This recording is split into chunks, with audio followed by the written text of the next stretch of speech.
Já parou para pensar que, em alguns filmes, objetos podem parecer tão vivos quanto os personagens? Em filmes como O Senhor dos Anéis ou O Farol, objetos inanimados acabam assumindo personalidades, funções e até emoções que os transformam em personagens essenciais para a história. Mas para mim o caso mais sofisticado é, sem dúvida, na série Ripley. A personificação, ou prosopopeia, é uma figura de linguagem que consiste em atribuir características humanas a seres inanimados, bichos ou conceitos abstratos. No cinema, um objeto que é tratado como um personagem é frequentemente descrito como um objeto de personificação ou um objeto personificado. No filme O Farol, por exemplo, o farol é mais do que uma simples estrutura. Ele é um símbolo de poder, mistério e obsessão. Ele atrai os personagens, particularmente o jovem interpretado por Robert Pattinson, e parece exercer um controle psicológico sobre ele. A luz do farol é quase como uma entidade viva, que guarda segredos e promete conhecimento ou loucura àqueles que tentam se aproximar. O farol é personificado como uma força que alimenta a rivalidade e a paranoia entre seus guardiões. Sua presença constante e a forma como é retratado criam a sensação de que ele possui uma consciência e um poder sobre os eventos que ocorrem na ilha. Em O Senhor dos Anéis, o anel é um artefato de muito poder. Ele tem a capacidade de corromper e manipular aqueles que o possuem, levando-os à obsessão. Ele é personificado como uma entidade maléfica com vontade própria, buscando sempre retornar ao seu mestre.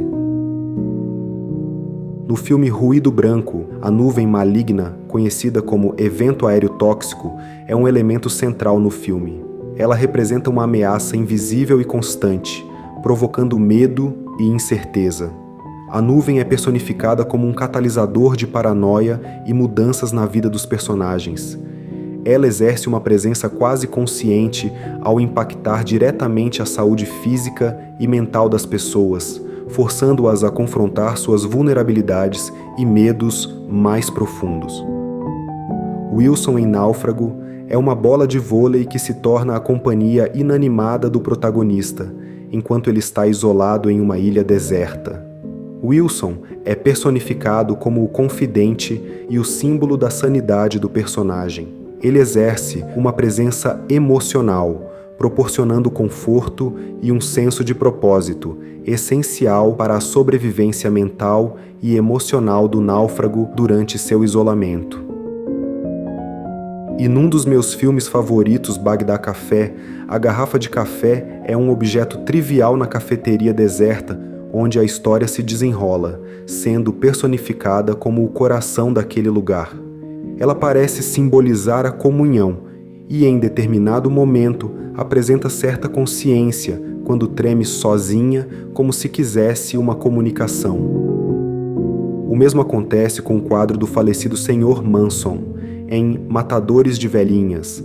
É um objeto que parece observar e julgar os acontecimentos na casa, personificado como uma entidade silenciosa e onipresente, representando a moralidade e a vigilância. Ele parece influenciar as ações da Sra. Manson, reforçando sua determinação em proteger o lar.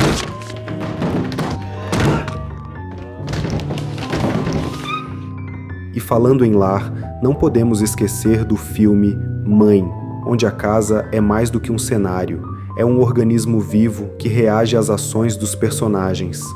Ao longo do filme, a casa passa por transformações físicas que refletem o estado emocional da protagonista e os eventos apocalípticos que se desenrolam.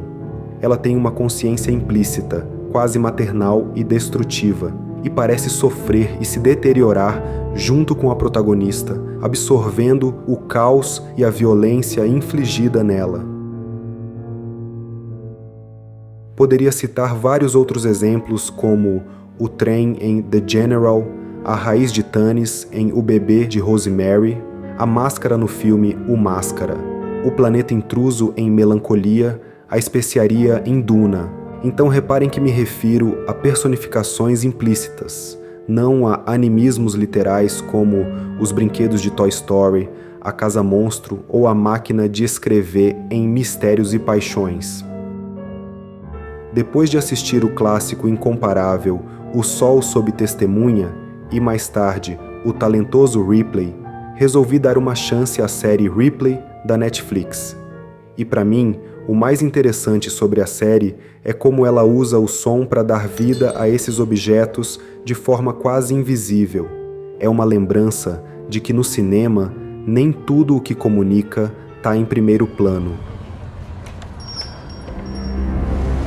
Episódio 3 – Somerso.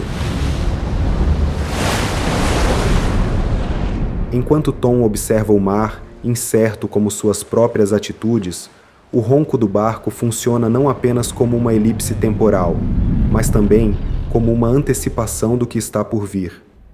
A utilização de drones como elementos de tensão é uma técnica comum no sound design, mas se torna ainda mais sofisticada quando esses drones são criados a partir de sons diegéticos. Nesse contexto, o drone também marca uma mudança drástica no clima.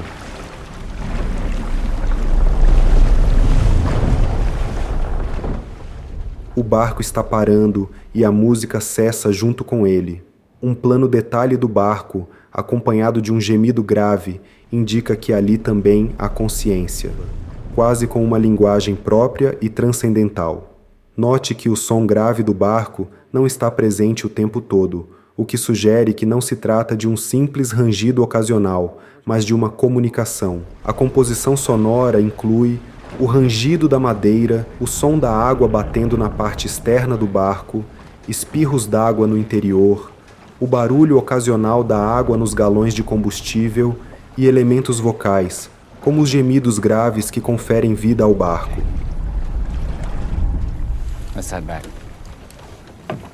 O sound designer Larry Zipf mencionou no Dolby Creator Talks que o maior desafio foi manter o interesse do público e a dinâmica narrativa durante uma sequência de 20 minutos inteiramente no barco. Para isso, a equipe se concentrou em criar contrastes sonoros entre os diferentes planos, sem distrair o público, mas contribuindo para o avanço da história de forma envolvente, mantendo a cena interessante apesar da limitação espacial.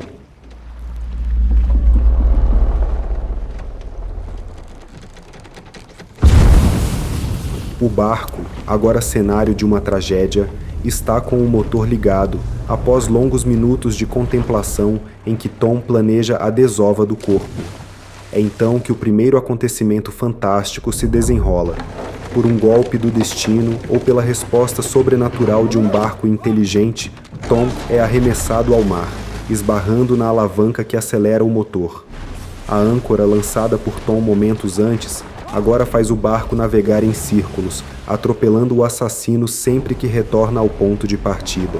Seria isso uma consequência de seus próprios erros ou a represália de um objeto místico? No close da proa, quase é possível ver o sorriso cínico de quem acaba de concluir um ato de justiça. Finalmente, Tom consegue controlar essa criatura viva e se livrar do corpo. Mas atear fogo no convés não era suficiente. O barco ainda o julgava como uma testemunha silenciosa de seus crimes. Como tal, também deveria ser completamente ocultado. Ao ser afundado, o barco faz seu último gesto de justiça, com o motor emergindo da água, como um símbolo de sua ação final. Episódio 5 – Lúcio. O elevador é outro elemento de personificação na narrativa. Criado pelo sound designer Angelo Palazzo, seu uso inicial não apresenta ainda traços fantásticos, mas destaca-se pela primorosa edição de efeitos sonoros mecânicos.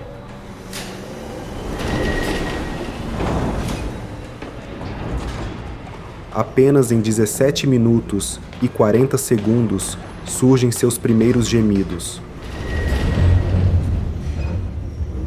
Ao contrário dos rangidos graves de madeira presentes no barco, o timbre aqui é de metal, embora os gemidos se mantenham na mesma tonalidade. Em 40 minutos, na calada da noite, Tom usa o elevador para transportar o corpo de sua segunda vítima.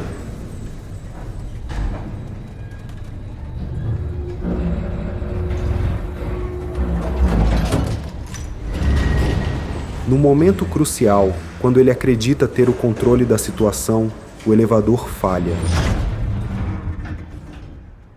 É como se a máquina estivesse ciente do peso do crime que carrega. O motor geme, quase resistindo ao plano de Tom, o que o força a descer as escadas, arrastando o cadáver. Mais uma vez, um objeto se recusa a ser cúmplice silencioso, rebelando-se contra Tom e frustrando sua fuga. Esses elementos se tornam símbolos do destino implacável que Tom não pode evitar, um destino que, como o elevador, parece temporariamente interrompido, mas que inevitavelmente se moverá para esmagá-lo sob o peso de suas próprias escolhas. A série Ripley nos mostra que o som tem o poder de transformar objetos comuns em algo mais. Quando tratamos o som como uma extensão das emoções e intenções de um objeto, damos a ele uma vida própria, uma voz.